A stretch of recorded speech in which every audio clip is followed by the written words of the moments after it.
Hi mga friends, eto na naman, nagbabalik na naman. Almusal natin, Indomie. Tapos, yung nagawa ko ng sandwich. May palaman na manok. Yan. Almusal natin yan. Indomie. Lulutuin ko ngayon yung mukiya. Pinalalabog ko na yung laham. Laham naman daw ilalagay, hindi yung manok.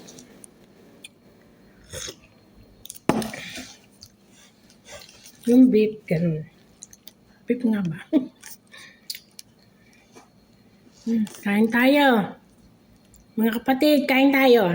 Kuya Bal, Kuya Rab.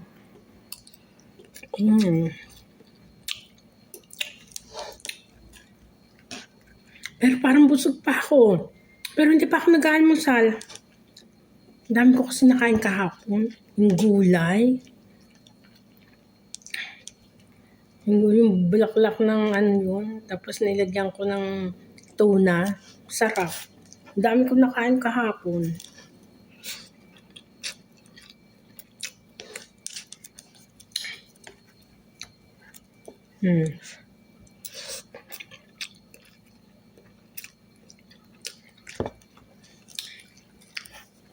Hindi pumasok yung bunso ko. Kasi tiglamig ngayon, uso ang ubo. Ubo.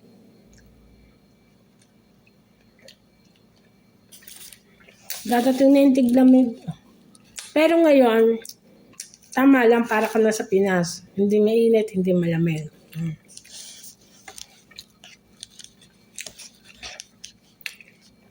Pero unti-unti na yan, lalamig na lalamig. Hanggang magtatlong damit ka na. Magja-jacket ka pa.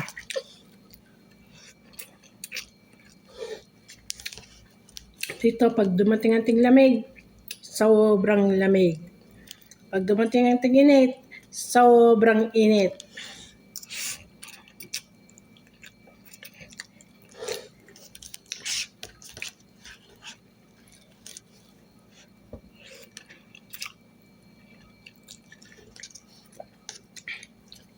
Salang yung aking laham.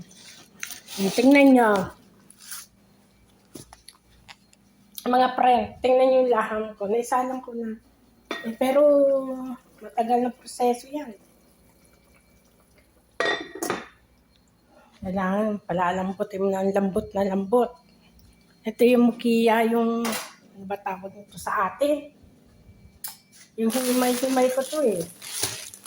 Yun. Pero ngayon, bumili na yung amo ko. Ayan Ibi-blender ko yan. Huhugasan muna maigi bago i-blender ko. Pagka-blender, pagluto na yung laham, ilalagay ko na siya doon. Tapos magluluto naman ng kanin na puti daw. Puti na, ang tawag nila sa kanila, kanin na puti. Kasi hindi kasama sa laham. Walang kulay pula. Basta lalagyan mo lang ng mantika. Saka asin. Yun lang. Tawag nila kanin na puti.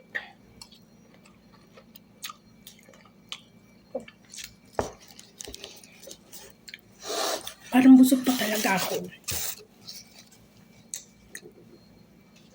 Maya ako na lang kaya ito kainin. Magbingo na lang ako. Busog pa talaga ako, promise. Pero wala pa akong almusal. Para yung nabusog ko kagabi, kahapon. Dami ko nakain kaya.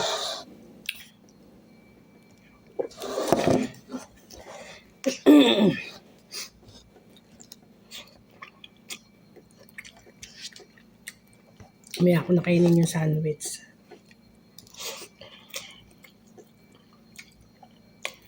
Mag-i-indomie na lang ako. Saka isang basong kape.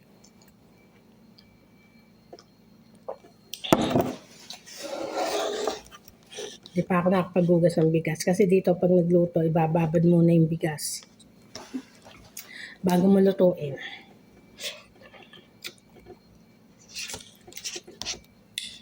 Tapos gagawa ng salata. Ang dami din trabaho.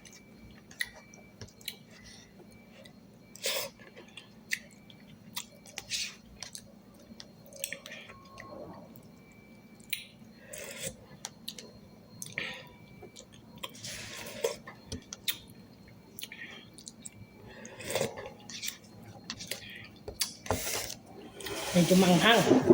Nailagay ko ata yung panghanghang.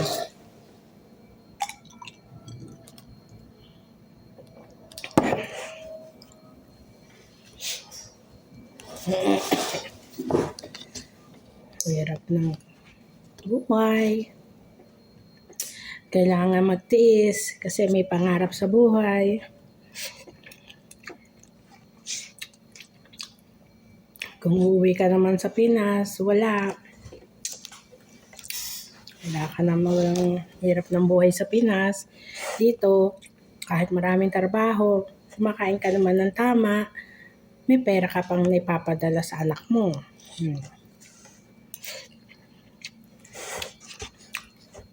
Lalo ngayon, kailangan na anak ko ang pera. Kailangan maoperahan yung anak ko. Wala pa ako naiipon. Paano ako makakaipon? Kababayad ka, bibigay ko lang yung bayad sa bahay. Basta may binayaran ako. Para din sa anak ko yung future ng anak at mga apo. Para din sa kanila. Pero makakatapos na ako doon. By January, makakapagsimula na ako na ipon para sa anak ko.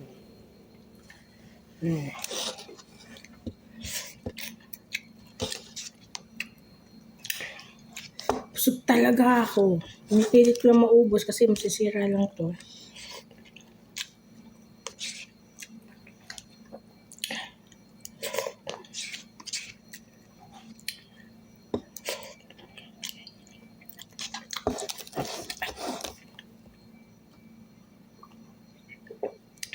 Pag ako umuwi ng Pinas, magdadala ko nito sa sa bagahe ko. Dito pwede sa hand carry sa bagahe. Lalagay ako sa bagahe.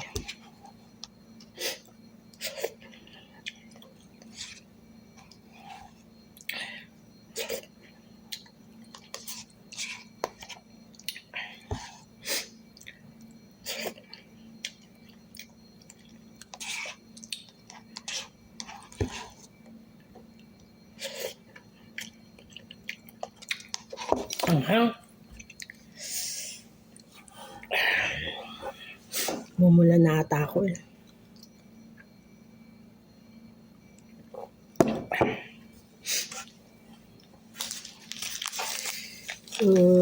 Ay, caramel. Alaga ko to. Naiwan din eh. Yung sa dalagita ko. Hindi kay Bunso, sa dalagita ko. Pag ako umuwi, hindi na ako bumalik. Parang ang bigat sa kalooban. Kasi ako na nagpalaki sa mga alaga ko eh. Parang ang bigat sa kalooban, baka babahan ng luha. Kahit yung mga alaga ko eh, pag nagsasabi lang akong uwi, ayaw pumayag eh. Kahit yung amo kong babae, ayaw. Kaya lang, syempre, kailangan nating umuwi. May pamilya din tayo sa Pinas, diba? Kaya lang ako hindi na uwi. Nag-iipon-ipon pa ako. Kung hindi nga lang meron ng sakit ang anak ko, baka itong papayos ko na lang yung bahay ko na nabili. Kaso mo, kasakit ang anak ko eh. Mas kailangan na anak ko ang pera eh. Ang bahay, andyan lang yan. Hindi yan mawawala. Kaya kailangan makaipon para sa anak.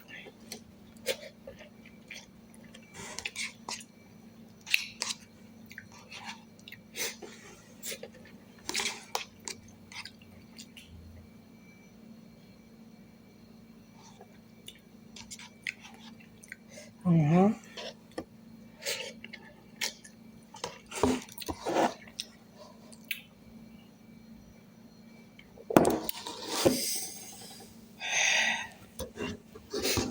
Sayang pag hindi kinain.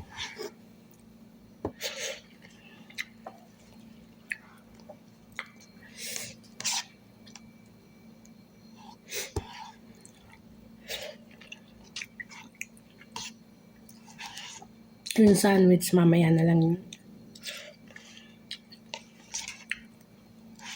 Busog pa ako. Ito, pinipilit ko lang.